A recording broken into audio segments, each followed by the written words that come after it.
So guess what I'm here to talk about? Well, yeah, so apparently, DSP has a 2-hour video explaining about how he got laid off or something. I tried to watch it, but it was like 3 minutes of an intro. He is so fucking long-winded. So, the short of it is basically he says he's getting laid off from Machinima. The problem is, of course, he plays a little fast and loose with the truth. So, like, yesterday when people were, like, kind of making fun of him, like, you'll never get another partner, he was like, nah, I got Screenwave already, thanks. And then today, he suddenly didn't have Screenwave. He said he got laid off, or at least felt like he got laid off, but there's kind of, like, weird issues there, and one of the theories is that he actually got in trouble and Machinima let him go. And part of the reason for that is that, I guess, recently, at February 23rd-ish, going by Twitter, he had a stream where he was apparently considering going back to 10-minute videos. Machinima suggested that to him, allegedly. This is all so weird. But, he said that he said what his CPM was on stream, which is kind of a no-no. It's a no-no because... So, let's say your CPM is $3.60, and that's just a number I really picked out of thin air. That means if I'm getting that kind of CPM, and some other YouTuber who is under the same MCN as me is getting, like, $2.40 CPM, they could be like, wait a minute, I'm making less than slowbeef. Why is that? If you're wondering what CPM means, it's the rate you sell ads at. You tell a company like, I don't know, I'm just looking around here. You tell a company like Skechers. I don't even have Skechers shoes near me or anything, but whatever. Or Halpage or whatever. You tell Skechers, if you want to advertise on YouTube, I'll sell you some ad space. And Skechers says, well, how much is the ad space? And you say, okay, well, if you want someone who is in your target demographic, let's say a YouTuber who gets like 18 to 24-year-old males, in the US, maybe I'll sell it to you for $5 CPM, meaning for every 1,000 views of that ad, you pay me $5. And Skechers might be like, that's too expensive, and then there's some negotiation, or they might say like, I'll tell you what, do you have a more expensive prospect for someone who's maybe in my target demographic of male or female, 24 to 31, or however their market segments are divided. The idea is, though, that ad sales groups are people, they're salesmen, and they pitch these sort of prices to companies. And one YouTuber might garner a higher CPM than others. There's like kind of things in your contract baked in, like, yeah, don't talk about that kind of stuff because it puts it's bad for the MCN. Honestly, it screws YouTubers, and there's always like little bits of backdoor talk, like of who's making what and things like that. But the problem is, if you openly know person X is making like $4 CPM, then it gives you power in a negotiation to say like, okay, well, I'll join your MCN, but I want this CPM or not. Now, honestly, most of you listening to this are probably not going to be negotiating with MCNs and things like that. I certainly don't. I don't have any kind of leverage like that. Neither does DSP. But the point is just that he might have had something in his contract that's like, don't talk about your CPM ever, or else we can terminate your contract early. What I find really curious, though, is this notion, because he talks about, this is really funny, but during his stream, he kind of said a thing like, I might be really screwed here. I don't know what I'm going to do. What should I do, everybody? And everyone chat and said, get an office job, get like supplemental income, work part-time. And he looked at that chat allegedly and said, I see a lot of you are saying full-time streamer, which I thought was hysterical because absolutely no one was saying that. But, yeah, here's the thing. He shouldn't be screwed. First of all, nowadays, there are just tons of friggin' MCNs out there. Like, just small partner networks. Like, really just tiny, like ones you've never even heard of, and they're like, please join up. Like, like at the very least, they're like, we'll take fucking 10% of your revenue. So if you absolutely needed a partner, you could probably get one.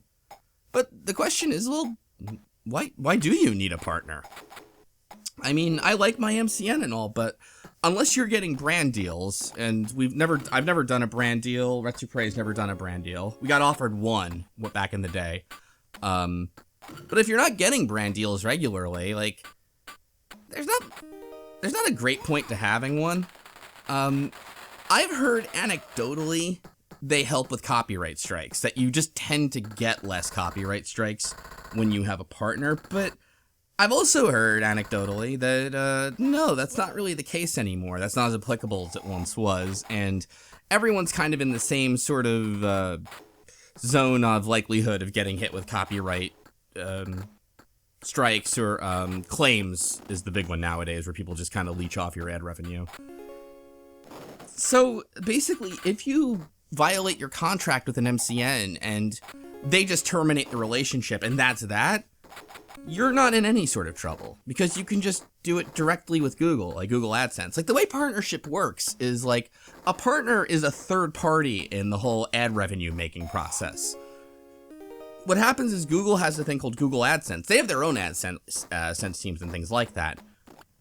Ad sales teams. And what they do is they say, okay, we'll host your video, we'll index your videos and make them searchable, but you've made the video and all that. You'll title it, description, tag it, promote it, do all your stuff, and we'll split this revenue 50-50.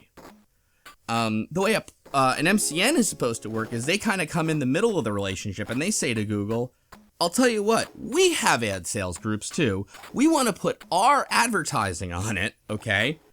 And we'll give you, Google, the half we get, and we'll have an arrangement with our partner, the YouTuber, where we'll split the remaining 50%.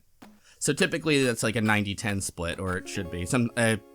When I started my relationship, it was 50-50 with the partner, which is after the 50-50 with YouTube. But then later on, like a year or two down the road, people told me, like, no, ask for a better split.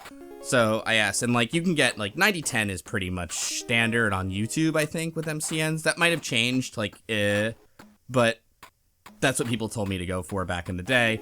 And honestly, my MCN was like, yeah, totally cool, like, no problem at all. Like, and I'm not a big channel by any means, so again, that's one of those things. It's like back when you used to call about credit card companies and be like, can you lower my APR? And they would be like, yep, no problem. And then they kind of put a stop to that. So I don't want to guarantee anything, but absolutely ask. If you're a partnered YouTuber, there is no harm at all in just sending an email to your, like, you might have some like partnership at whatever your MCN is, and just be like, hey, I know our deal is like 50-50, 70-30, whatever. I'm hoping we can up it to 80-20, 90-10 or whatever.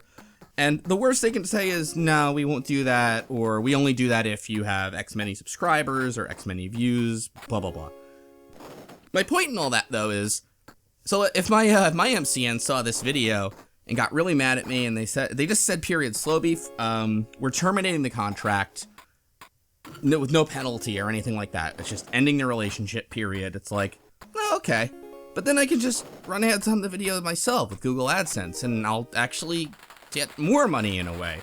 I might get more copyright strikes, etc., but you can go unpartnered. And hell, even if I do get more copyright strikes, and again, I don't do this for a living, but like, anyone who does, like, you can make it for a bit. I mean, you know, yeah, you'll make less money, and you'll have to, like, for a little bit, and you'll have to keep clicking those, like, counterclaim links, but, I mean, you can do it. So I was kind of confused as to, well, what's the deal with Darkside Phil? Why is he freaking out about this? And these scenarios I'm describing work in the case that the only penalty is termination of the partnership relationship. However, and I'm not a lawyer, and I don't know anything about his contract, so this is just pure speculation and probably not true. There might also be a possibility that there's some consideration in the contract, meaning if one party violates the terms of the contract, basically Machinima gets something from that. like ownership of any videos that were made during the relationship or ad revenue from those videos or anything like that. I doubt that. I think for sure he would have mentioned that.